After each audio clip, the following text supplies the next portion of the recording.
So to make these delicious little cookies, you're going to need a box of brownie mix. You want to make sure it's family size. You're going to need some cream cheese, room temp, melted butter. You'll also need an egg, some smooth peanut butter. You're also going to need a little bit of oil. I'm using coconut oil, and you want to melt that if you're using coconut oil. You also want to grab some chocolate chips and some powdered sugar. The first thing we're going to do is we're going to work on our peanut butter filling. And to do that, we're going to simply take our peanut butter and our powdered sugar, and we're going to blend it together with our cake mixer. Now, let me tell you, at first you're going to get frustrated because it's not going to come together, girl. It's going to get all crumbly, but once you turn your mixer up to high, it'll come together. So just have some patience.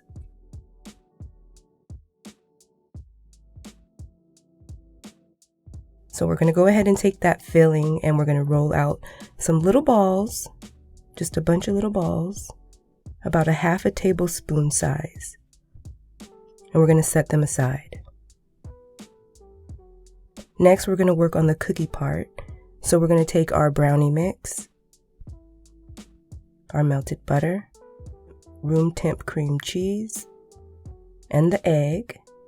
And we're going to go ahead and blend this together with our cake mixer. Now, just like that peanut butter mixture, it's going to seem like it's not coming together at first.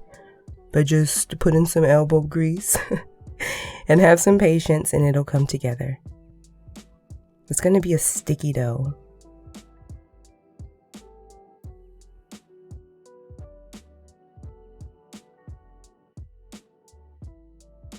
So now we're just going to go ahead. I like to use a cookie scoop because it makes them nice and even and it's easier.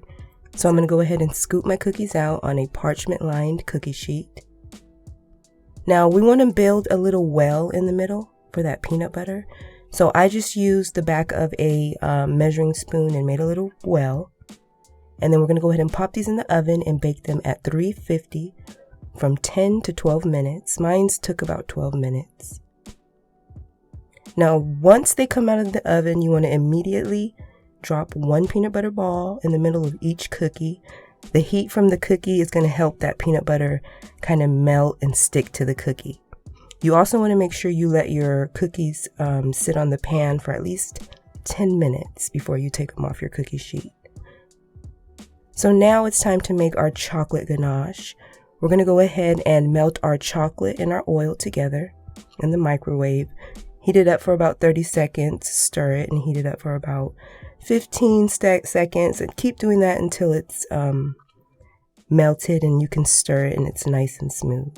So now we're just going to go ahead and dollop a little bit of chocolate on each cookie.